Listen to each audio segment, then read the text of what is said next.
मेरा नाम विजय तिवारी है और आज हम वाराणसी के बहुत ही पवित्र और ऐतिहासिक जगह पे हैं। हमारे बद्री नारायण उपाध्याय जी जो वाराणसी के ही हैं, इनके परदादा बहुत ही प्रकांड विद्वान थे और फिर हमारे साथ पंडित जी हैं जो इस स्थल के महंत हैं। तो बद्री भैया, आप जो है इसकी बताइए स्थान के बारे में, अपने बारे में पहले थोड़ा सा बताइए, फिर पंडित जी के बारे में बताइए, फिर स्थान के बारे में, फिर पंडित जी स्थान के बारे में बताइए। ऐसा है कि मैं जगत गुरु देवनायकाचार्य का प्रपौत्र हूँ। हमारा यहीं पे पास में ही निवास स्थान है। मैं एक दिन मंदिर में दर्शन करने आता हूँ। जब काशी में रहता हूँ तो यहाँ पे आता हूँ। एक दिन मैं सुबह भगवान के दरबार में ही था और पटवर्धन साहब से मेरी मुलाकात हुई और ये कुछ यात्रियों को बिंदु माधव और पांचों माधव के बारे में बता रहे थे। तो यहाँ पे 5 माधव है। हाँ, 5 माधव है। तो मुझको उस दिन थोड़ी जिज्ञासा हुई। ये बहुत दिनों से मन में कौतूहल होता था कि इतना विशालकाय मंदिर और इतने अद्भुत मंदिर के पास कैसे बचा रहा और कैसे बना ये। तो फिर मैंने थोड़ा सा आग्रह एक दिन पंडित जी से समय लेकर के इनसे पूछा, तो इन्होंने थोड़ा सा इसका वैदिक और ऐतिहासिक विवरण हमको बताया।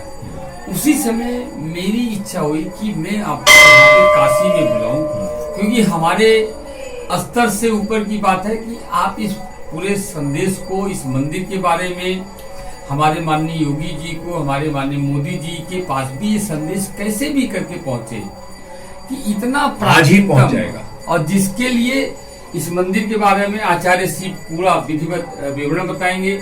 मुझसे ज्यादा मेरे प्रपितामह के बारे में आप बता पाएंगे। तो हमारा आपसे आग्रह है कि आप आचार्य श्री से कुछ सुने और बताएं और दुनिया को ये बातें बताएं। थोड़ा केस के बारे में बताइए। ये हमारा केस जो है चल रहा है, जो अभी 3-4 तारीखें पड़ गई हैं। तो हमने अभी जो केस किया हुआ है वो केस ये है कि यहाँ मुसलमानों का नमाज बंद होना चाहिए। ठीक है, इसके ऊपर केस हुआ है। अभी वर्तमान में ये केस दायर चल रहा है। अभी केस अभी शायद अक्टूबर में इसकी डेट है। अभी 20 सितंबर ये कहाँ दायर किया है आपने? यही सिविल में। अच्छा, सिविल यहीं पर होगा ना। पहले तो सिविल में ही होगा ना, उसमें 3-4 लोग और भी हैं, उसमें सब सारे मिले हुए हैं। तो मैंने उसमें ये रखा कि साहब ये जब आर्कियोलॉजिकल डिपार्टमेंट का जो है ये आर्कियोलॉजी का। हाँ साहब, सब ये सबसे बड़ी चीज है। यहाँ डीएम बैठे हुए थे, यहाँ कमिश्नर बैठे हुए थे।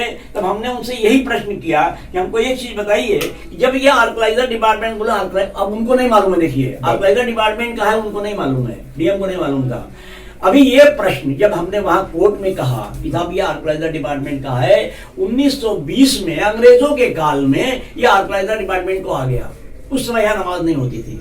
अच्छा, 1920 में नहीं होती थी। ये 1992 जिस समय अयोध्या कांड हुआ है, तब तक ये नमाज यहाँ पर जो है, एक मुतल्लवी यहाँ आता था, सुबह आता था 11 बजे और 3 बजे बंद करके ताला चला जाता था। इतना ही काम उसका था, उसी के हाथ में चाबी थी। उसके बाद जब हम लोगों ने इसको थोड़ा सा प्रयास किया तो यहाँ पर सर्वज्ञ राम मिश्र एक आए हुए थे, हमारे सिटी मजिस्ट्रेट आए हुए थे। इस समय शायद हमारे ख्याल से मथुरा में डीएम है वो। अच्छा। मथुरा में है डीएम है वो। अच्छा।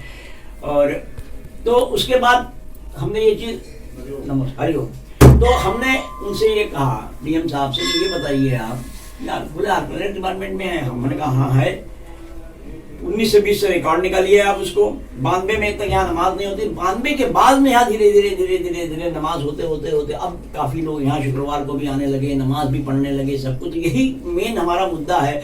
तो कोर्ट ने डीएम को ये पूछा है कि इसके बारे में हमको बतलाएं कि आर्कियोलॉजिकल डिपार्टमेंट में है तो क्यों है। तो फिर हमने उसमें लिख करके दिया था कि पुरातत्व विभाग सारनाथ, हमारा सारनाथ का यहाँ पुरातत्व विभाग है, वो इसके ऊपर खर्च करता है। अच्छा। यहाँ पर करीब 10 साल पहले एक काउंटर बनाया गया। सर्वज्ञ राम मिश्र ने 2002 में सारी चाबियां मुसलमानों से लेकर के आर्कियोलॉजिकल डिपार्टमेंट के आदमी को दे दिया। अच्छा, हाँ, 2002 में 2002 की बंद, बात हुई है। बिल्कुल टोटल बंद। बिल्कुल टोटल उन लोगों का आना बंद हो गया था। हाँ, हाँ। उसके बाद पता नहीं क्या हुआ, हाँ। 2-4 साल के बाद फिर ये आर्किटेक्चर डिपार्टमेंट ने कैसे चाबी उनको दे दिया। तो बीच में सरकारें जो आई होंगी उन्होंने जो भी सरकारें आई उनकी वजह से जो है उन्होंने जो है चाबी कैसे दे दिया, क्योंकि उनको निकाल दिया गया था। फिर उनके पास कमरा आ गया। तत्कालीन समय में आर्किटेक्चर डिपार्टमेंट ने 2 लाख रुपए बना करके एक काउंटर बनाया, जो आज सड़ी हालत में वहां पड़ा हुआ है, हाँ, हाँ। दीमक लग गया है उसको। अच्छा, अच्छा। 2 लाख रुपया लगा करके बना दिया उसको। उसके अंदर एक काउंटर खोल दिया कि जो फॉरेनर्स लोग आएंगे देखने के अच्छा, लिए, उसको बिल्कुल। 25 रुपया टिकट उसका रहेगा। कुछ दिन तक ये नाटक चलता था। अच्छा, जो फॉरेनर आते थे, जो यहाँ के लोग जाते थे देखने के लिए, तो उनको 25 रुपए का टिकट लगता था। उसको जो हुआ, उसके कुछ दिन होते होते होते होते वो सारी चीजें फिर बंद हो गई। अच्छा। फिर वो सारी चीजें मुसलमानों के अंडर में आ गई। ओहो। तो मैं वहां गया था, सिन्हा साहब थे वहां पर आर्किटेक्चर डिपार्टमेंट में। तो हमने उनसे पूछा, हमको ये बताइए कि सबसे पहले कि ये बताइए कि जब सर्वग्राम में से चाबी लेके दे दिया तो आपने दिया क्यों? बोले वो अब हम क्या बताएं उसके बारे में, हम तो अभी नए नए आए हैं, हमें नहीं मालूम है अभी इसके बारे में। हमको बताइए कि इसका खर्च कितना करते हैं। मेरे ख्याल से 10 लाख रुपए सालाना खर्च है इसका, इसके ऊपर रिपेयरिंग का खर्च है। अच्छा। हमने कहा ये खर्च तो नहीं होता है। हमने साफ साफ मुझे कहा, हमने आप खर्च नहीं करते हैं। हाँ, इतना जरूर करते हैं कि 50 लेबर वहां सारनाथ से यहाँ आते हैं साइकिल से, यहाँ टिफिन खाते हैं, शाम को 5 बजे उठते हैं, फिर चले जाते हैं। तो ये सारा खर्च आप दिखा देते हैं। इसका मतलब ये भी है, सारा खर्च आप दिखाते हैं कि आदमी गए, वो तो सरकारी काम है, तो दिखा दिया उन्होंने जो कुछ भी है। उनको 31 तारीख को उनको अपना बिल पेश करना होता है, सब पेश कर दिया। तो बहरहाल जब आप हमको ये बताइए, जब आप पैसा खर्च कर रहा है गवर्नमेंट, आर्किटेक्चर डिपार्टमेंट का मतलब सेंट्रल का हो गया, और पैसा आप 10 लाख रुपया खर्च कर रहे हैं, चाहे खा जा रहे हैं भले, लेकिन खर्च कर रहे हैं हिसाब से आप, तो फिर ये मुसलमानों की चीज कहाँ हुई? फिर हम मुसलमानों को उसमें नमाज भी नहीं पढ़ना है, और उसमें हिंदू को जाके पूजा भी नहीं करनी है। आर्किटेक्चर डिपार्टमेंट के अंदर तो आप जाएंगे नहीं, वो तो गवर्नमेंट की चीज हो गई, वो तो स्मारक न हो गया। वो तो स्मारक में हिंदुओं से मतलब नहीं है, वो तो सरकार से मतलब है। तो यही चीज गवर्नमेंट के अंदर हमने अभी जो मुकदमे में दिया हुआ है, यही चीज उन्होंने डीएम से पूछा है कि ये बताइए कि इसका क्या क्या रूपरेखा है। तो अब डीएम देगा, अब डीएम उनसे पूछेगा कि भाई क्या आप करते, क्यों आपके पास चाबी नहीं है, क्यों आपने तो चाबी उसमें दिया? लेकिन आर्कियोलॉजी डिपार्टमेंट बिंदु माधव जी का अगर पूरा चित्रण करे, जैसे बना प्रॉपर, जैसे उन्होंने कॉरिडोर में किया है, तो कहाँ कर रहे हैं? नहीं तो नहीं कर रहे हैं। सबसे जाना पड़ेगा ना। अगर इतना सबको हो जाए तो फिर आपकी और हमारी जरूरत क्या पड़ेगी? यही मेन मुद्दा तो फिर घुमा फिरा करके वही ना आ रहा है। तो इसके अंदर जब तक कोई ऐसा बड़ा आदमी नहीं खड़ा होगा, इतने बड़े आदमी बताइए, तो बड़ा आदमी तब खड़ा होगा कि जब उसको पूछाएगा योगी जी को कि ये बताइए जो खरगोन में विश्वनाथ मंदिर में खर्च कर रहे हो, ये बिंदु माधव ने कौन से पाप किया है? और दूसरी चीज हम कहते हैं कि जो अच्छा, आपने अपने ही घर में अध्यवसित जो है, अपने ही घर के अंदर हमने किसी को कोई चीज दिया, अपने घर के अंदर एक विरह भी, हमने एक पुस्तक में लिखा हुआ है, उसमें बिंदु माधव विरह वियोग में जी रहे हैं। बिंदु माधव विरह वियोग में जी रहे हैं।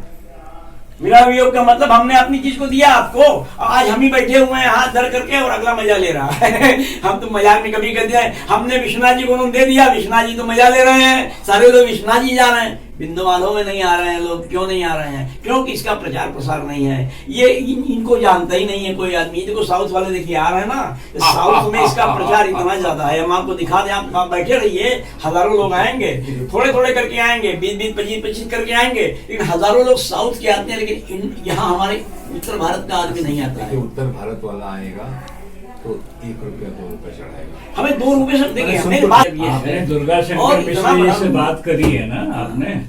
वो यहाँ पे आए थे अपने चीफ सेक्रेटरी साहब, कोई अपने तस्वीर निकाली थी क्या, फोटो? उन्होंने तो निकाला ही थी, गलती हो गई हमसे। हम वही मंदिर में ही लिया उन्होंने सब जगह हमसे। हमारे पास मैं आचार्य मुरलीधर गणेश पटवर्धन, मैं वैसे महाराष्ट्र का रहने वाला हूँ, और महाराष्ट्र से हमारा परिवार यहाँ पर आया। ये बिंदु माधव मंदिर ये काशी का बहुत प्रमुख मंदिर है, और सर्वप्रथम मंदिर ये काशी में बना। ये पहले ये मंदिर अग्निबिंदु ऋषि ने गंडकी नदी नेपाल मुक्तिधाम में भगवान विष्णु की तपस्या आराधना करके इस विग्रह को प्राप्त किया। जो बिंदु माधव का विग्रह है उसमें 9 विग्रह हैं। बिंदु माधव का एक विग्रह है, महालक्ष्मी का विग्रह है, नीचे में सनक सनंदन सनत कुमार, साइड में जय और विजय, और विष्णु पुत्र प्रद्युम्न जिसको कामदेव हम कहते हैं। तो ऐसे 9 विग्रह एक विग्रह के अंदर है, और संपूर्ण शालिग्राम विग्रह है।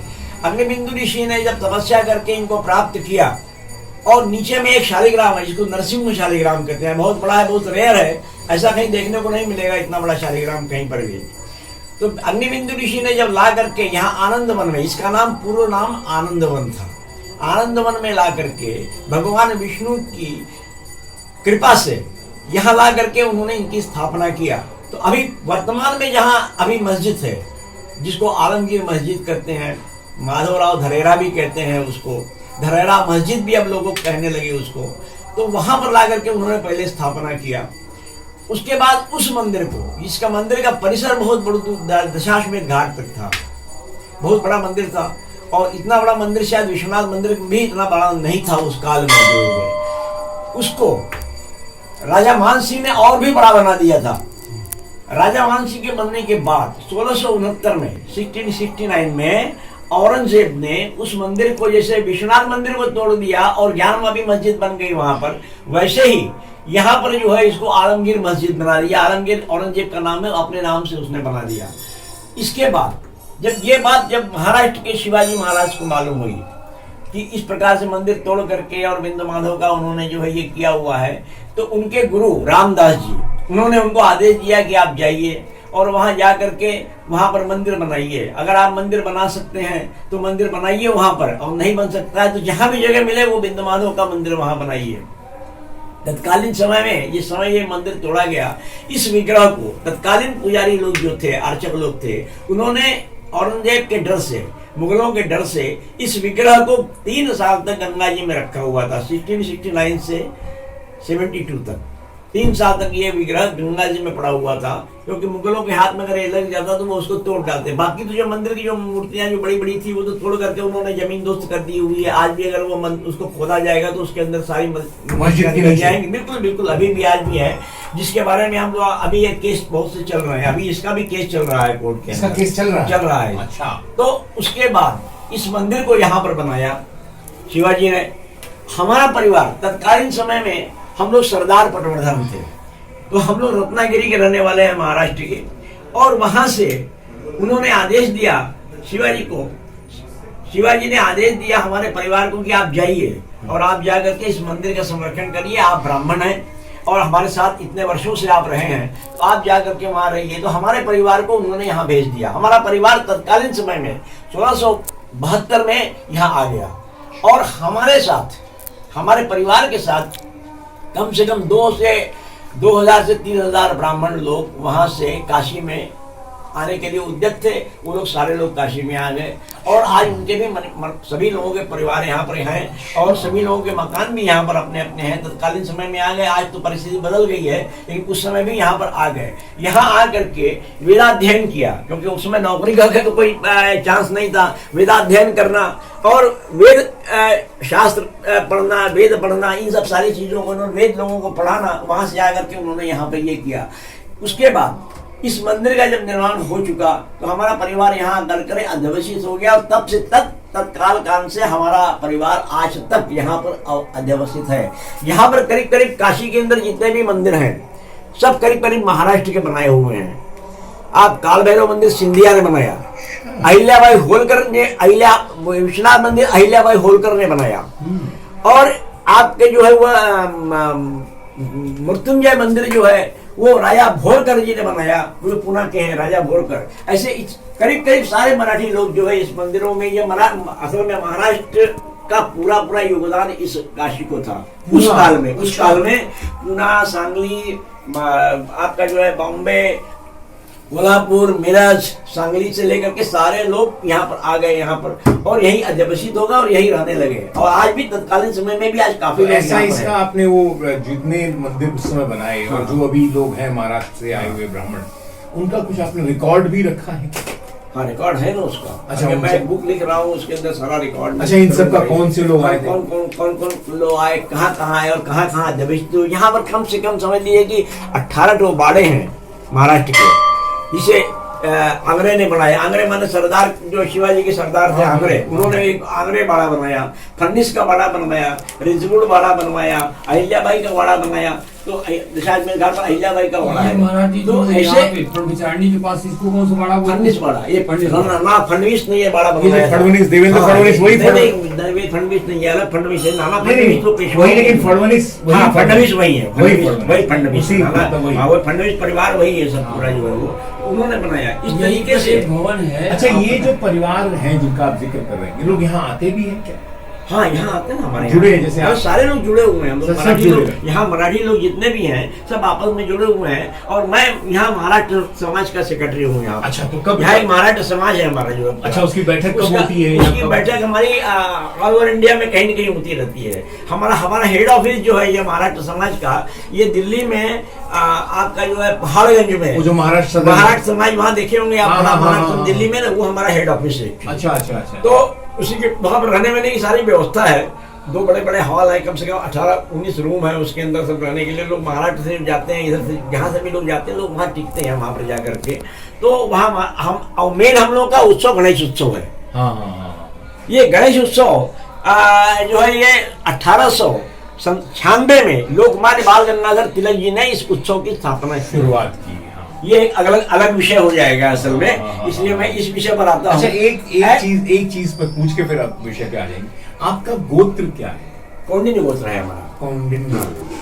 हमारा इसलिए कौंडिन्य गोत्रोत्पन्न हम त्रिप्रवरान्वित कौंडिन्य गोत्रोत्पन्न हम त्रिप्रवरान, 3 प्रवर है हमारे। तो हमारे कौंडिन्य गोत्र है। हम लोग उधर से जितने भी आए सबके अलग अलग गोत्र है। अत्रि गोत्र है, किसी का चांडिल्य है, किसी का कुछ है, तो अलग अलग। अच्छा, ये जो उधर से महाराष्ट्र से जो लोग आए उनके अलग अलग गोत्र हैं सबके। तो हमारा जो परिवार है पटवर्धन परिवार है, ये बहुत बड़ा परिवार है। ये नागपुर से लेकर के और कोल्हापुर, सांगली तक सब पूरा परिवार हमारा जी को, शिवाजी ने हमारे परिवार को काफी संपत्ति दी असल में। अच्छा, बहुत संपत्ति दी। सांगली में हमारा वाड़ा है, बहुत बड़ा वाड़ा है। हाँ। जो वहाँ पर अभी भी जितेंद्र पटवर्धन, हाँ। उसके जो है इस समय वर्तमान में जो संचालक है वो है, जिसको आपने फिल्म में आपने देखा होगा, भाग्यश्री एक लड़की थी असल में, पटवर्धन। तो वो उसमें फिल्म में काम करती है, अभी भी करती है वो, तो उन्हीं की लड़की है वो जो हमारे पटवर्धन, उसका भी नाम पटवर्धन ही है। तो हमारी कुल देवता जो है वो चिपलून में है, सांगली के बाद में चिपलून पड़ता है, वहाँ पर हमारी कुल देवता है।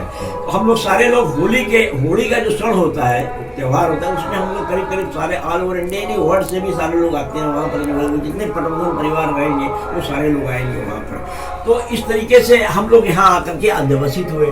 अब मैं इस मंदिर के बारे में आपको बताता हूँ। ये तो मैंने अपने परिवार के बारे में बताया, लेकिन अब मंदिर क्या है एक्चुअली जो ये काशी का प्रमुख मंदिर है, बिंदु माधव मंदिर। आप प्रमुख क्यों कह रहे हैं इसको? प्रमुख इसलिए कह रहे हैं कि काशी में सबसे पहले अगर कोई मंदिर बना है तो ये बिंदु माधव मंदिर बना। इतना बड़ा मंदिर बना। अच्छा। इसका कोई और जो है कोई मंदिर इसके पहले इतना बड़ा मंदिर नहीं था। के मंदिर से पहले, उसके पहले मंदिर बना था। अच्छा। अब उसका एक थोड़ी सी हिस्ट्री मैं अभी आपको बता रहा हूँ कि ऐसा है कि सबसे पहले क्या हुआ, जब अग्निबिंदु ऋषि ने बिंदु माधव को ला करके यहाँ पर प्रतिस्थापित किया और ये मंदिर वहाँ बना, और वहाँ जो 1669 में टूटा, उसके बाद 1672 में शिवाजी ने यहाँ बनाया। हमारा परिवार जब यहाँ आ गया उसके बाद, अब इसके बारे में बताता हूँ कि ये काशी में ये बिंदु माधव सबसे बड़ा मंदिर है। बिंदु माधव ये विष्णु का मूर्ति है, विष्णु की मूर्ति है। तो ये आनंद वन को बनाया किसने? भगवान विष्णु ने बनाया। आनंद वन, इसको आनंद वन था, आनंद वन बनाया। आनंद वन बनने के बाद जब भगवान शंकर को भी बड़ी इच्छा हुई कि नहीं साहब मैं आनंद वन में, हमको भी आप शैव भी इसको मानते हैं क्या? है शैव भी? हाँ, शैव और दोनों वैष्णव दोनों मानते हैं इसको। नहीं, वैष्णव तो मानेंगे ही मानेंगे, शैव भी मानते। काशी के अंदर एक चीज बताते हैं हम आपको, काशी में शिवस्य हृदयम विष्णु, विष्णु से हृदयम शिवम। काशी ही एक ऐसा है जहाँ शिव और विष्णु में भेद नहीं है, और दोनों ही अपने आप को भेद में परिवर्तित नहीं करते हैं। उनका दोनों की निंदा अगर कोई करता है तो दोनों को पसंद नहीं होती है वो चीज। इसलिए काशी एक ऐसा है कि जहाँ शिवस्य हृदयम विष्णु, विष्णु से हृदयम शिवम, दोनों एक दूसरे के हृदय में बैठते हैं। इसीलिए मैं आपको भी बतला रहा हूँ कि जो है काशी में जब ये स्थिति हो गई कि जब ये आनंद वन बन गया, भगवान विष्णु का वास यहाँ पर हो गया, तो शंकर को भी ऐसा लगा हिमालय पर बैठ करके कि नहीं साहब हमको भी आनंद वन में रहना चाहिए। तब उन्होंने विष्णु से प्रार्थना किया कि साहब हमको भी आनंद वन में जगह दिया। तब उन्होंने ये चीज कही थी विष्णु ने कि आप तो हमारे हृदय में बैठते हैं, हम आपको देना क्या है, आप यहाँ आइए, मैं आपको अपना वाहन भेजना हूँ। तो भगवान विष्णु ने अपना वाहन, गरुड़ वाहन, मंदराचल पर शिव को लाने के लिए भेजा और यहाँ आकर के और उन्होंने ये काशी वैकुंठ चतुर्दशी के दिन इस आनंद वन को भगवान शंकर को दान में दे दिया। पूरी काशी दान में दे दिया। लेकिन उसके बावजूद भी शंकर ने कहा कि नहीं, हमको आप दान तो दे रहे हैं लेकिन हम अकेले यहाँ नहीं रहेंगे, आपको भी तो हमारे साथ रहना पड़ेगा यहाँ पर, तो आप भी यहाँ रहिए। इसलिए मैं आधी काशी आप हमसे आप ले लीजिए, फिर से ले लीजिए। आधी काशी मतलब मणिकर्णिका से आदि केशव तक, इसको विष्णु काशी कहते हैं। विष्णु मणिकर्णिका से 80 घाट तक उसको शिव काशी कहते हैं। ये 2 भाग में विभक्त है ये काशी के अंदर, इसलिए ये विष्णु भाग है, वो शिव भाग है। उसको केदार खंड कहते हैं, उसको विष्णु खंड कहते हैं। इसको जो आज भी हमारे यात्राओं में जो होती है ना, यात्रा में उसमें ये दोनों खंड की बड़ी बहुत। अच्छा, ये ब्रह्मा जी का मन नहीं हुआ कि वो भी आए यहाँ पे? नहीं, ब्रह्मा जी तो विष्णु के पुत्र हैं, विष्णु के पुत्र हैं, वो तो उनके नाभि से निकले, उनके पास तो है ही है वो जो है वो। तो ब्रह्मा विष्णु का वास तो है, दत्तात्रेय का तो यहाँ पर है ही है काशी के अंदर, बिल्कुल एकदम तीनों का वास है। और कई मंदिर है यहाँ, दत्तात्रेय के कई मंदिर है यहाँ पर, काशी के अंदर कई मंदिर है। तो यहाँ पर जब आ गए तो इसलिए ये काशी में जब यहाँ अग्रसित हो गए, वैकुंठ चतुर्दशी को भगवान विष्णु ने शंकर को जब दान में दिया तो उन्होंने आदि काशी पुनः दान में दे दिया वैकुंठ चतुर्दशी को। तो उसके बाद की घटना ये है कि इसमें अब ये काशी के अंदर ये बिंदु माधव के नाम से है, प्रयाग में वेणी माधव है, रामेश्वर में सेतु माधव है, पिठापुर आंध्र प्रदेश में काकीनाडा के पास में पड़ता है, वहाँ कुंती माधव है। और श्रीरंगम मंदिर रंगनाथ जो है वहाँ पर है, बहुत बड़ा मंदिर है। आप नहीं गए होंगे तो जाइए जरूर उसको देखिएगा। रंगनाथ का बहुत बड़ा मंदिर है, जहाँ रामानुजाचार्य जी ने उस मंदिर को बनाया है। इनके जो दादा परदादा जी जो थे ना, जो रामानुजाचार्य जो थे, तो रामानुजाचार्य राम तो उन्होंने उस मंदिर को वहाँ पर बनाया। उनका मठ बहुत बड़ा है वहाँ पर जो है रामानुजाचार्य का, तो उन्होंने उस मंदिर को वहाँ पर, इसलिए पंचमाधव पूरे हिंदुस्तान में ये पंचमाधव है। ये काशी में बिंदु माधव, प्रयाग में वेणी माधव, रामेश्वर में सेतु माधव, पिठापुर आंध्रा में कुंती माधव, श्रीरंगम मंदिर में सुंदर माधव, इस तरह पंच माधव। ये काशी में बिंदु माधव क्षेत्रपाल देवता है यहाँ के। काशी के क्षेत्रपाल मतलब काशी को बनाने का कार्य बिंदु माधव ने किया है। शंकर को ला करके अभिषेक करने का काम शंकर ने, ये विष्णु ने किया हुआ है यहाँ पर। तो यहाँ पर ऐसे, यहाँ पर नीचे में ये पंचगंगा है, गंगा यमुना सरस्वती किरणा और धूत बापा, इसको पंचनद तीर्थ बोलते हैं, पंचगंगा घाट। ये काशी का मुख्य घाट है। गंगा यमुना सरस्वती तो प्रयाग से बह करके आई, किरणा और धूत बाबा 2 नदी यहाँ पर मिली। किरणा जो नदी है ये भगवान सूर्य ने भगवान विष्णु की जो तपस्या किया यहाँ पर, उसका जो पसीना निकला वो किरणा नदी के रूप में हो गया, वो उसको उग्र नदी कहते हैं, वो गर्म जल है। और धूत बाबा देवशिला ऋषि की कन्या थी, उसने भगवान विष्णु की बहुत अघोर तपस्या किया। उससे प्रसन्न होकर के भगवान विष्णु ने यहाँ पर उसको धर्मनद, पहले में यहाँ गंगा यमुना सरस्वती नहीं थी, उसके पहले धर्मनद था, धर्मनद ने उसको प्रभावित कर दिया। इसलिए यहाँ गंगा यमुना सरस्वती किरणा और धूत बाबा ये पंचनद तीर्थ हो गया, पंचगंगा घाट काशी में। उसके बाद यहाँ पर जो है वो 80 घाट है, जिसमें 5 घाट मुख्य कहे जाते हैं, जिसको पंचतीर्थी कहते हैं। एक यहाँ काशी में पंचक्रोशी है, जो काशी की प्रदक्षिणा होती है, और यहाँ पंचतीर्थी है, जिसको 80 घाट, केदार घाट, दशाश्वमेध, मणिकर्णिका और पंचगंगा। जो बाहर से लोग आने वाले हैं वो लोग स्नान, दान, तर्पण, श्राद्ध, कर्म, अब इस समय जो जितने भी लोग बाहर से आ रहे हैं ना, ये साउथ के लोग ज्यादा करते हैं। वो 5 घाटों पर स्नान करना और तर्पण करना, अपने पिताओं का श्राद्ध करना, ये 12 मास चलता रहता है। तो ये लोग करते हैं, हम लोग शायद नहीं करते हैं। अभी अब काशी में भी लोग अब करने लगे हैं, 5-5 घाट पर बैठ करके उसको तर्पण करना पिता के नाम से। एक ही घाट पर लोग कर लेते हैं, लेकिन वो लोग जो आते हैं वो 5 घाट पर, आप कभी देखेंगे नाव से जाते हैं, और नाव से जाने के बाद वो 5 घाट पर तर्पण करते हैं यहाँ पर लोग। तो ये पंचनद तीर्थ हो गया, ये 5 घाट हो गए। 80 और वरुणा के बीच में होने से इसका नाम वाराणसी हो गया। पूर्व नाम इसका आनंद वन, जिसका संकल्प है हमारा आनंद वने महाश्मशाने गौरी मुखे त्रिखंड कविराजिते आर्यावर्तिक देशे। ये अविमुक्त वाराणसी क्षेत्र है। महाश्मशान, भगवान विष्णु ने भगवान शंकर को आदेश दिया कि यहाँ एक महाश्मशान की रचना करो, और मैं वहां पर बैठ करके तपस्या करूंगा। मनुष्य के मोक्ष प्राप्ति के लिए भगवान विष्णु ने यहाँ मणिकर्णिका पर बैठ करके तपस्या किया हुआ है। उनका विग्रह भी वहां बना हुआ है मणिकर्णिका घाट पर।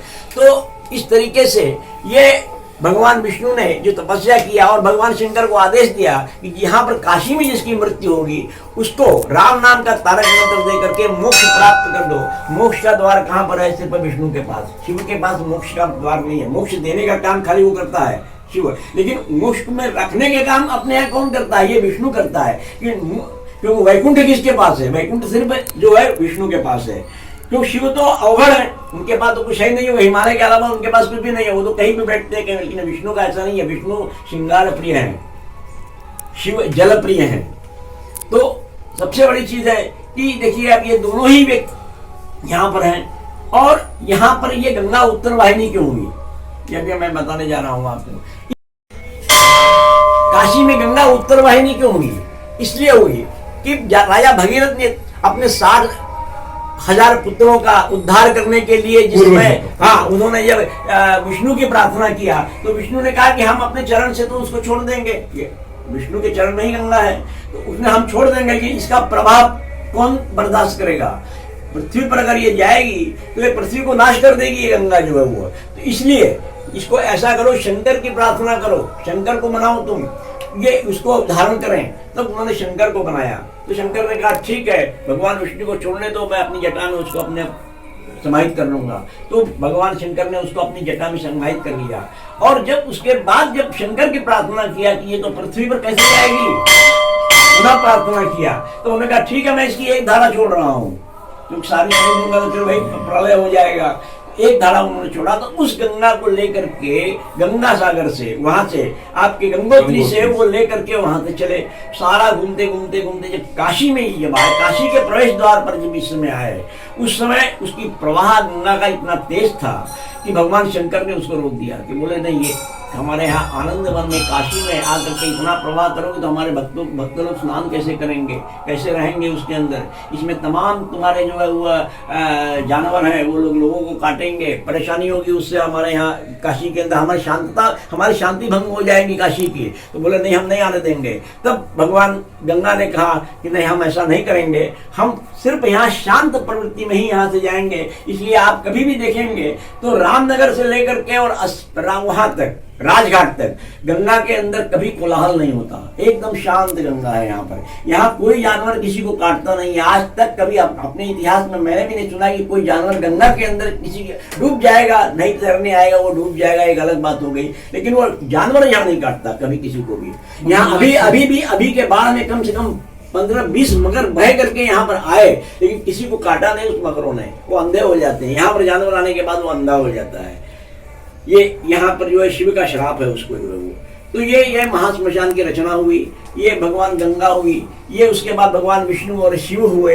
तो इस तरीके से ये पंच नद तीर्थ हो गया, पंचगंगा घाट हो गया, 5 माधव हो गए, और इस प्रकार से काशी का इतना बड़ा इतिहास जो आज की वर्तमान स्थिति में शायद मेरे ख्याल से मोदी जी योगी जी को मालूम तो होगा, ऐसा नहीं हो सकता, इतने बड़े आदमी हैं, और ना मालूम हो ऐसा नहीं हो सकता। मोदी जी हमारे बहुत बड़े हैं और उनको ना मालूम हो ये चीज, ये संभव ही नहीं है। भले पुस्तकें पढ़ते हैं वो, सब चीज मालूम होगी, लेकिन काशी के बारे में आज भी बहुत सी पुस्तकें तो लिखी जाती हैं, लेकिन आज भी हमारे यहाँ के विद्वान लोग काशी के बारे में जो संरचना बताना चाहिए लोगों को वो नहीं बता पाते हैं। आज मैं सारे लोगों को यहाँ आने के बाद, ये लोग तो देखते हैं हमारे जहाँ सारे यात्री साउथ से, दक्षिण भारत से, कर्नाटक, आंध्रा, तमिलनाडु, कर्नाटक, केरल, महाराष्ट्र से लोग आते हैं, और मैं सारे लोगों को काशी के बारे में यहाँ बताता हूँ। हमारे ब्रोचर भी बने हुए हैं, सब तेलुगु में है, तमिल में है, इंग्लिश में है, हिंदी में है, सब बने हुए हैं, मैं देता रहता हूँ उनको जो है वो। लेकिन आज किसी भी मंदिर के अंदर, काशी के अंदर जो वहाँ के जो पंडित लोग हैं वो उसको नहीं बतला पाते हैं, नहीं बतलाते हैं, क्योंकि उनका शिक्षण उतना नहीं हुआ है। वो उन्होंने जाना ही नहीं कि काशी है क्या, एक्चुअली काशी के बारे में समझा ही नहीं। आप विश्वनाथ मंदिर में चले जाइए, ये जिनको कुछ भी नहीं आता है, आज विश्वनाथ मंदिर में उनको शास्त्री बना दिया गया है, उनको आचार्य बना दिया गया है। साहब शास्त्री की डिग्री लेने में 2 साल लगता है, आचार्य की डिग्री लेने में 2 साल लगता है संपूर्णानंद से, और यहाँ हमारे यहाँ विश्वनाथ मंदिर में किसी भी आदमी को शास्त्री और इसकी डिग्री दे दिया है, अपने आप ही दे दी है, वो जाएगा, लोगों को जाएगा, पुजाएगा, वहां जाकर के दर्शन कराएगा और लेके चलाएगा, पैसा मांगेगा। काल भैरव में चले जाएंगे, पंडित लोग हैं, काल भैरव की स्थिति है, किसी को कुछ भी नहीं मालूम है। आज की वर्तमान स्थिति आप जाइए उनसे पूछिए कि हमको बताइए जरा काशी के बारे में आप, तो वो नहीं बतला पाएंगे, उनको मालूम ही नहीं क्या बतलाएंगे वो लोग। तो आज ये काशी की हमारी स्थिति है, इसको भी बदलना चाहिए। मैं योगी जी और मोदी जी से ये कहूंगा कि काशी के विद्वानों को छोड़ मत दीजिए। ये जो अन्य विद्वानों को जो आपने पकड़ के रखा है, उनको वाकई उनको कुछ नहीं आ रहा है आज की परिस्थिति में, उनको नहीं मालूम है। जो विद्वान काशी के अंदर बैठे हुए हैं उनसे कभी कोई पूछता ही नहीं है कभी कि क्या काशी है। हमारे यहाँ गणेश्वर जी, हमारे यहाँ वीरेश्वर जी, जो राजेश्वर शास्त्री के जो लड़के थे, लक्ष्मण शास्त्री द्रविड़ थे, उन लोगों जो यहाँ पर सांवेद विद्यालय बनाया, 100 वर्ष से विद्यालय चल रहा है, वो विद्यालय वहाँ चल रहा है। आज कभी उनसे नहीं पूछा जाता कि साहब काशी के बारे में बताइए, उन्होंने न जाने कितनी पुस्तकें लिखी, उनके पुस्तकों को कोई पढ़ता ही नहीं है। उनको जो काशी के विद्वान लोग नहीं पढ़ते, काशी में वो विद्वान हो चुके हैं। तो हमारे यहाँ काशी में कहावत है, बड़ा धोता बड़ा पोथा, पंडिता बगड़ा बड़ा। बड़ी पगड़ी, बड़ी दाढ़ी, बड़ा वो दुपट्टा, बड़ी धोती पहन लेंगे, वो विश्वनाथ मंदिर में पंडित हो गए। आज सब लोग जिसको आज वहाँ पर जो हमारे यहाँ हमने अभी पढ़ा उसके अंदर अखबार के अंदर कितने लोगों को वहाँ बना दिया गया है, उसमें अंदर विद्वत परिषद में, वहाँ पर काशी विश्वनाथ मंदिर में। अब उनको एक्चुअल जो विद्वान है उनको कोई पूछ नहीं रहा है। जो वैदिक हैं, जो घनांती हैं, जो कर्मकांडी हैं, वास्तव में जो काशी के अंदर हैं, उनको कोई नहीं पूछ रहा है। और इन लोगों को वहां रख दिया गया है। ये विधि का विधान है, भगवान विश्वनाथ की उनके ऊपर कृपा है, यही कहा जाएगा, इससे ज्यादा क्या कहा जाएगा। लेकिन उसकी कोई हम लोगों को विशेष ये भी नहीं है कि नहीं साहब हम लोग को क्यों नहीं कोई पूछ रहा है। हम लोग को पूछने वाला विदेशों शायद उनकी भक्ति हम लोगों से ज्यादा हो सकता है। ये भी कोई बहुत बड़ी चीज नहीं। भक्ति में तो ना ज्ञान चाहिए, ना कुछ भक्ति भाव का विषय है। आज हमारे यहाँ हमारे यहाँ तो विदेशों में भी, अमेरिका हो, लंदन हो, रूस हो, या हमारे यहाँ जो लोग आते हैं यहाँ पर, जो यहाँ से जाकर के जो वहाँ बस गए हैं, वो लोग बराबर यहाँ पर आते हैं और उनको भी हम लोग सब बतलाते रहते हैं, बराबर सब कुछ बतलाना पड़ता है काशी के बारे में। काशी एक बड़ी विचित्र मंदिर की एक और विचित्र बात बताऊं, इसको मेरे प्रपिता बहन ने हमारे परिवार को बताया था। अच्छा। जैसे कि कार्तिक माह में किसी के घर परिवार में अगर शादी योग्य, अब महाराज जी बताएं, शादी योग्य कोई लड़का या लड़की है, अगर 1 महीने तक कंटिन्यूअस कार्तिक महीने में यहाँ पे आके इनका सुबह दर्शन करे और तुलसी की माला अर्पण करे, और लास्ट वाले दिन यहाँ पे आंवले की पाना यहीं पे मिलती है, वो इनको अर्पण होता है, और 1 दिन का बिंदु माधव का श्रृंगार करवा दे, तो उसी इसके आने वाले लग्न में उस लड़के या लड़की की उत्तम क्वालिटी की शादी है। जो संबंध बनेगा वो समझ लिए लक्ष्मी और विष्णु और शंकर और पार्वती जैसा बनेगा, मतलब वो याद करने वाले संबंध बनते हैं। है कठिन कार्य, ये अगर किसी ने 1 महीने कर लिया। ये काशी का प्रमुख मंदिर इसलिए है कि ये महाराष्ट्र का मंदिर है। यहाँ पर जितनी प्रक्रियाएं होती हैं ये सब महाराष्ट्र के पद्धति से होती है, शिवाजी की पद्धति से होती हैं। यहाँ कार्तिक मास पद्धति से कैसे होती है? शिवाजी से पहले वेद थे। नहीं कौन? शिवाजी से पहले वेद थे ना, वेद तो शिवाजी लाए नहीं। नहीं वेद पद्धति। महाराज जी ये मत कहिए कि शिवाजी एक राजा थे, जैसे हमारे मोदी जी है, ठीक है, वैसे ही शिवाजी एक राजा। मेरी आपसे निवेदन है कि हम ये पता है ब्राह्मणों में सबसे बड़ी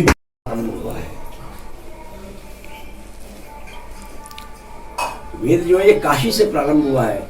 वेदव्यास यहाँ पर आए और यहाँ अपना अध्यवसन किया उन्होंने। यहाँ पर आकर के वेदव्यास का मंदिर है, यहाँ पर जो है वो उस पार में उधर जाएंगे तो उसको जो वेदव्यास का माघ मेले में 1 महीना उनका उत्सव होता है। 1 महीना वहाँ दर्शन पूजन होता है माघ मेले में। स्टेशन भी है, बहुत रेलवे स्टेशन भी बन गया है, व्यास काशी हो गया है, उसको व्यास काशी हो गया है। तो इसलिए हमने कहा कि जो लोग यहाँ से गए वहाँ पुणे गए और पुणे में उसका प्रचार किया उन्होंने, वेद का प्रचार। जन्म स्थान देखिए, नैहर तो लड़की का होता है, ऐसा कहते हैं केवल, जो है समझिए एक कहने की एक पद्धति है। सबसे बड़ी जो दिक्कत हुई है ना, ये शब्द ब्रह्म है।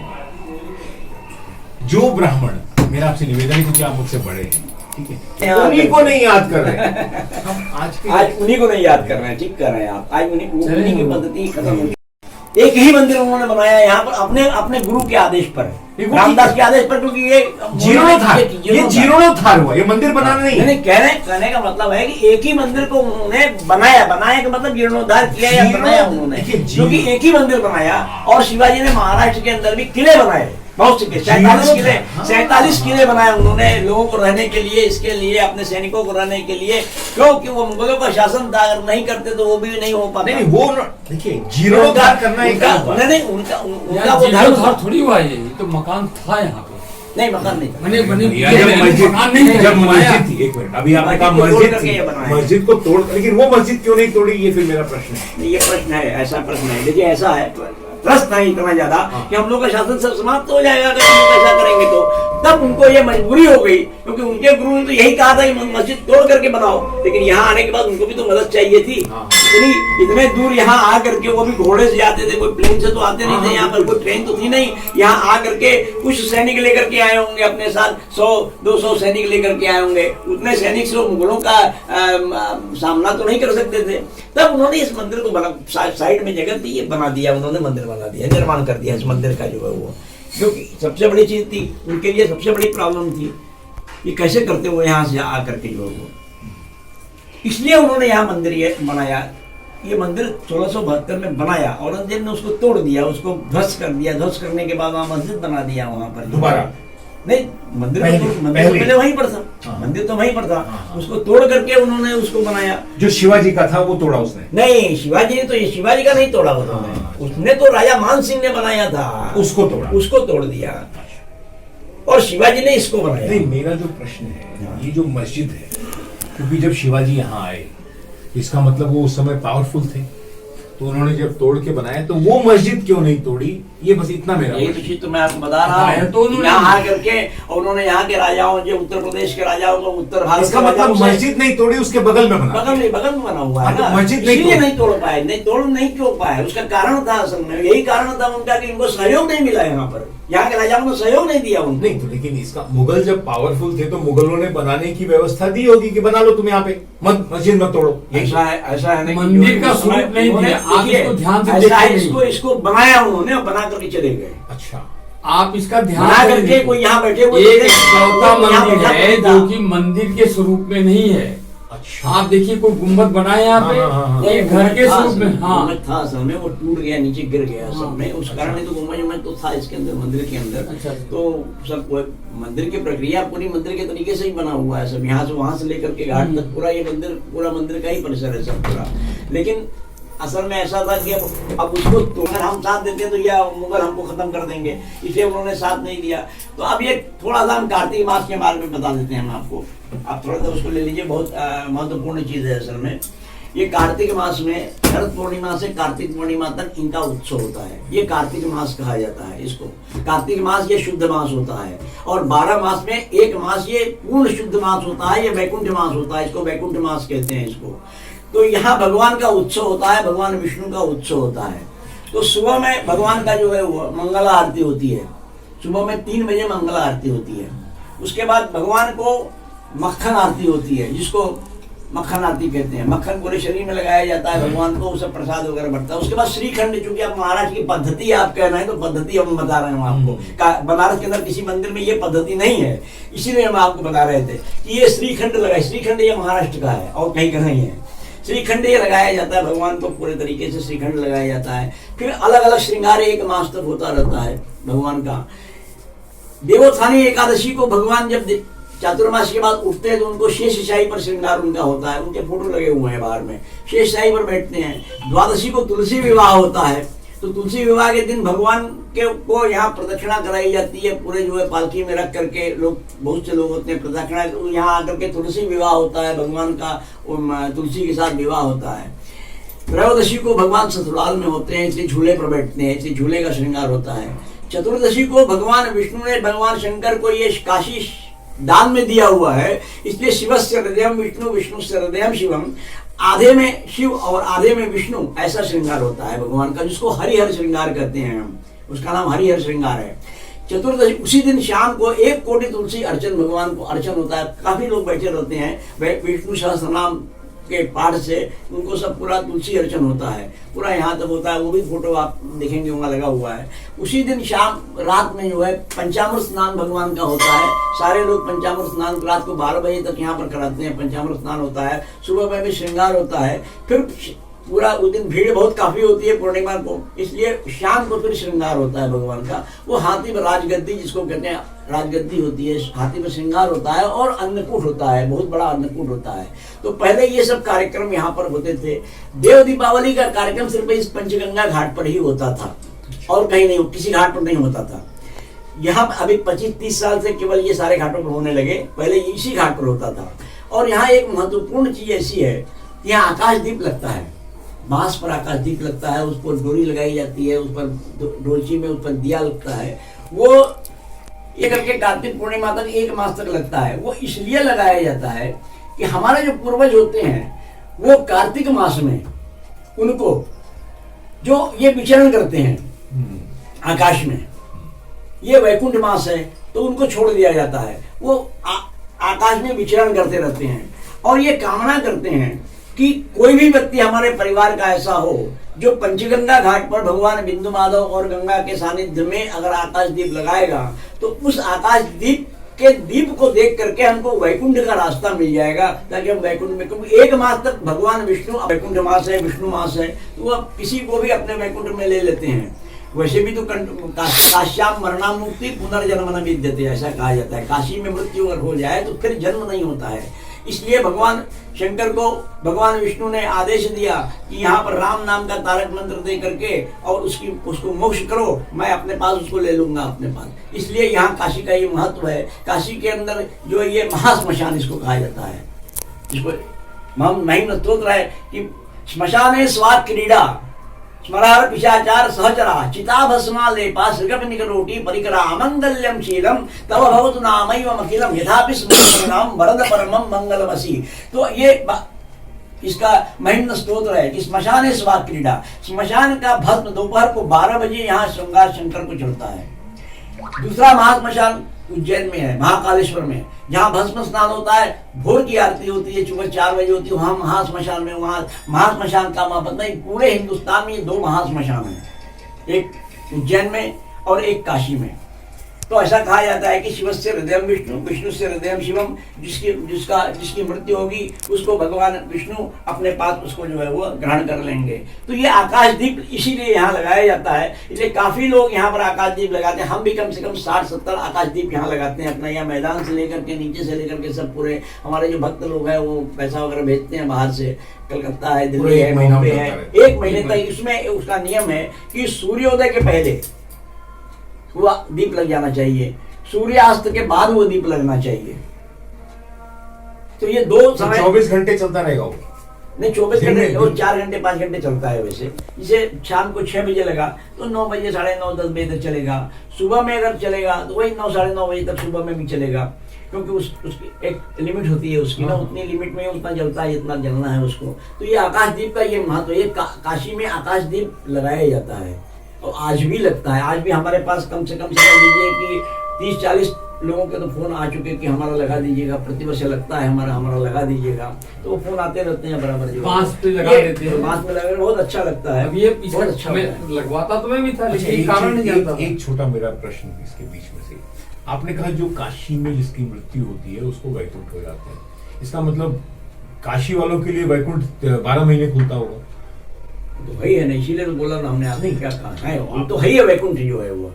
ये काश्याम मरणम मुक्ति, भाई काशी का महत्व क्यों है? देखिए एक बात बताएं आपको, नहीं पूरे हिंदुस्तान के अंदर ही हमारे यहाँ धर्म है। हिंदुस्तान के बाहर तो धर्म नहीं है कोई भी, ये है कहीं पर भी धर्म सत्यता है। नहीं है, नहीं है नहीं, ये कहने से नहीं ना होगा। अमेरिका में तो धर्म नहीं है ना, धर्म मतलब उनके धर्म के हिसाब से आप चलेंगे। फिर सऊदी अरब में भी धर्म है, वो तो छोड़ दीजिए, लेकिन जो धर्म कर्म सनातन धर्म जिसको कहते हैं, सनातन धर्म वो हमारे हिंदुस्तान धर्म है। देखिए धर्म है, वैसे तो आप देखिए कि इस्कॉन के मंदिर, जो इस्कॉन वाले जो बनाते हैं वो लंदन में भी बने हुए, हरे कृष्ण हरे राम हरे कृष्ण उनके भजन चलते रहते हैं। वो अभी अब चलने लगे हैं। 67 से जो हमारे जो प्रभुपाद जी थे उन्होंने हमारे पास आए थे यहाँ पर, 69 में हमारे यहाँ आए हुए थे प्रभुपाद जी। हमारी डायरेक्ट जैसे हम बैठ के बात कर रहे हैं वैसे मंदिर में बैठ करके हमसे बात किया उन्होंने। उनके अन्य अन्य शिष्य जितने भी हैं वो बराबर यहाँ पर इस्कॉन, असल में चैतन्य महाप्रभु के इष्ट देव बिंदु माधव हैं।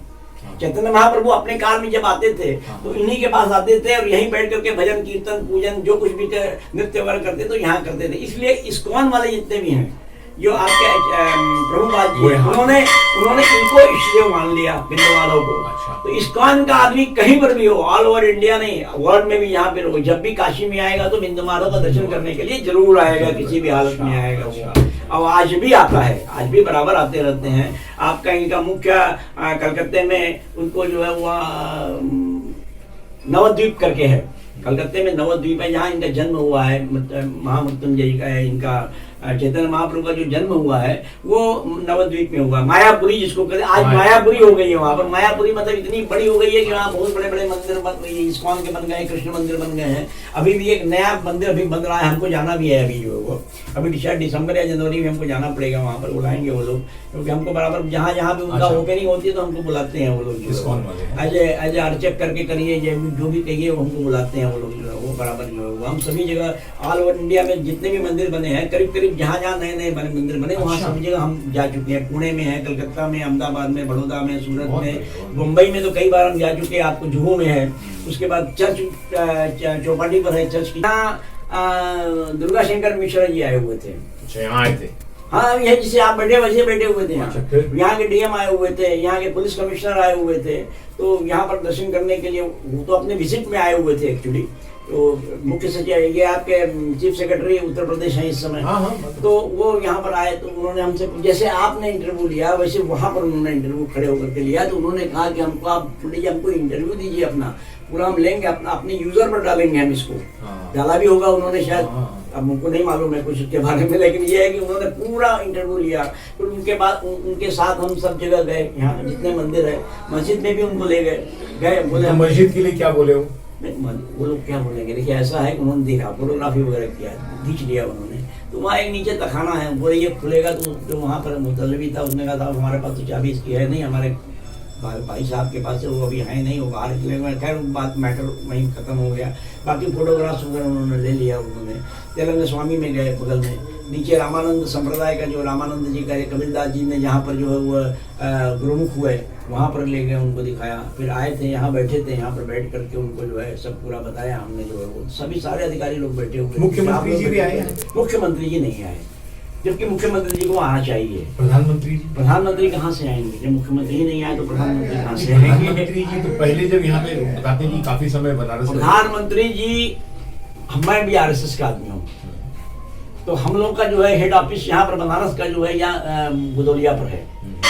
राम मंदिर घटाटे, उसको घटाटे राम मंदिर हम लोग कहते हैं। तो उस काल में सन 78 में 77 में मोदी जी यहाँ आते थे। यहाँ आए मंदिर में? हमारे यहाँ नहीं आए। अच्छा, यहाँ तब भी नहीं आए? यहाँ तब भी नहीं आए, उन्हें मालूम भी नहीं होगा इतना ज्यादा। वो आए तो अपने आरएसएस के काम से आते थे, एक लोग प्रचारक थे, तो प्रचारक के काम से आते थे। तो घटाटे राम मंदिर में हम लोग भी जाते थे, तो वहाँ उनसे हमारी इस तरह बैठ करके मुलाकात होती थी। शायद हमारे ख्याल से वो पहचानेंगे भी नहीं हमको अब वो, लेकिन ये है कि हम लोग से मुलाकात होती थी। काशी के प्रमुख हम लोग थे, और हमारे जितने मराठी लोग हैं ना यहाँ पर सब करीब करीब सारे आरएसएस के लोग हैं।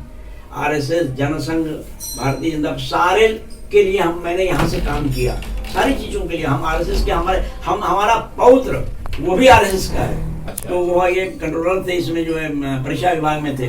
हमारे भाई साहब थे तो बीसी के पीए थे। अच्छा। श्रीमाली थे आपके जो थे, उनके पीए थे वो जो है वो। अच्छा। तो और बीएचयू में ही हमारा एजुकेशन भी बीएचयू में बीकॉम तक हुआ। अच्छा। और उसके बाद फिर मैं बैंक में आ गया, सर्विस में आ गया। फिर उसके बाद रिटायर्ड होकर भी 14 साल हम एक काम कर रहे हैं। अयोध्या के 125 किलोमीटर का जो रेडियस है स्पेशल, उसको स्पेशल स्पिरिचुअल जोन, विशेष आध्यात्मिक क्षेत्र, और उसमें 108 शिवलिंग लगाने का अपना वो है। लेकिन शिवलिंग कौन सा, जिसके ऊपर कोई छत नहीं हो, कोई बाउंड्री नहीं हो। जैसे आपको हमारे जो पहले आपको पूर्वजों का ध्यान होगा, या आदिवासी लोग अभी भी करते हैं, तो महादेव को कहीं भी पेड़ के पास या वैसे रख कर जो 5 तत्वों से 24 घंटे टच में रहता है। तो शिवलिंग का वो विधान है, क्योंकि बाकी सब तो राजाओं का काम है कि खूब मंदिर बना दो, सोना चढ़ा दो, ये करा दो, बाउंड्री करा दो, अंदर घुसो, वो सब अलग। तो ये 108 शिवलिंग और इसको 108 गोत्रकारों से जोड़ना, तो जो आपके अच्छे महाराष्ट्र के गोत्रकार हैं उनको वहां का पीठाधीश्वर बना देते हैं। जमीन वमीन सब हम करेंगे। ये अयोध्या का 125 किलोमीटर का, लेकिन वहां पे शिवलिंग जंगल में होगा। उसके साथ एक यज्ञशाला होगी, वैदिक यज्ञशाला। उसके साथ एक आयुष का केंद्र होगा। उसके साथ एक आर्चरी की एकेडमी तीरंदाजी। क्योंकि अब हमें अगर विश्वगुरु भारत की तरफ जाना है तो हमें जो ये सनातन संस्कृति का वो तत्व है, स्पिरिचुअलिज्म का, जो उस पे आना पड़ेगा। रिचुअल्स और बाकी सब चीजें और वो सब तो है, वो चलता रहे, क्योंकि वो इसलिए भी कई लोगों ने करना शुरू किया होगा, कर रहे होंगे, क्योंकि उनको एक्चुअल पता ही नहीं था। क्योंकि जब करते करते करते जब आप तब तो है नहीं तो कुछ तो बेचोगे। जैसे वो बाहर मार्केट वाला है, उसको क्या मालूम कौन बना रहा है, फोन कहाँ क्या बन रहा है, तो फोन बेच रहा है। तो अधिकतर लोग ये कर रहे हैं। तो ये 108 जो गोत्रकार है, इस पे आप थोड़ा ध्यान भी दीजिएगा, क्योंकि आपके पास 5 शिवलिंग का वहां से लाना भी है और आप अभी तक लाए नहीं हो एक भी। ठीक है, ये नहीं अरे भाई नहीं लाए तो उसमें ठीक है। तो 108 शिवलिंग, 108 गोत्रकार। जैसे आपका गोत्र क्या है? भारद्वाज गोत्र। आप भारद्वाज गोत्र के पीठाधीश्वर बन जाइए। आप कौंडिन्य गोत्र के पीठाधीश्वर बन जाइए। वहां पे आप उसको उस लेकिन वो जो ऋषि ने जो किया, जो आपके जो गोत्रकार ने किया है, वो आपने आगे के लिए करना है। या जो भी वहां पे आप जिसको भी करें वो उसको करें, क्योंकि विश्व गुरु भारत को वही दिशा दे पाएगा। देखिए ऐसा है, हम तो भगवान विष्णु के पास हैं। 74 वर्ष की उम्र हो गई, सब कुछ सारा अपना अर्पण कर दिया उनको। हमारा परिवार यहाँ नहीं रहता है, हम आपको बता दें। अच्छा। मैं अकेले रहता हूँ यहाँ पर। अच्छा। मेरा परिवार सब दिल्ली में रहता है। मेरा लड़का लड़की पत्नी सब दिल्ली में रहते हैं। मैं आज उनको, लड़के को 16 साल हो गया सर्विस करते करते, लड़की को भी 8 साल हो गया। कहाँ रहते हैं वो लोग? ये लोग दिलशाद गार्डन में रहते हैं। अच्छा, वहाँ पर अच्छा। अब वहाँ जगह भी ले लिया, फ्लैट ले लिए हैं, 2 लोग वहाँ पर, वहाँ है, वहाँ कोई दिक्कत नहीं है वहाँ पर। तो वहाँ तो मैं यहाँ अकेले रहता हूँ, भगवान की सेवा में रहता हूँ। कितने कमरे हैं इसमें?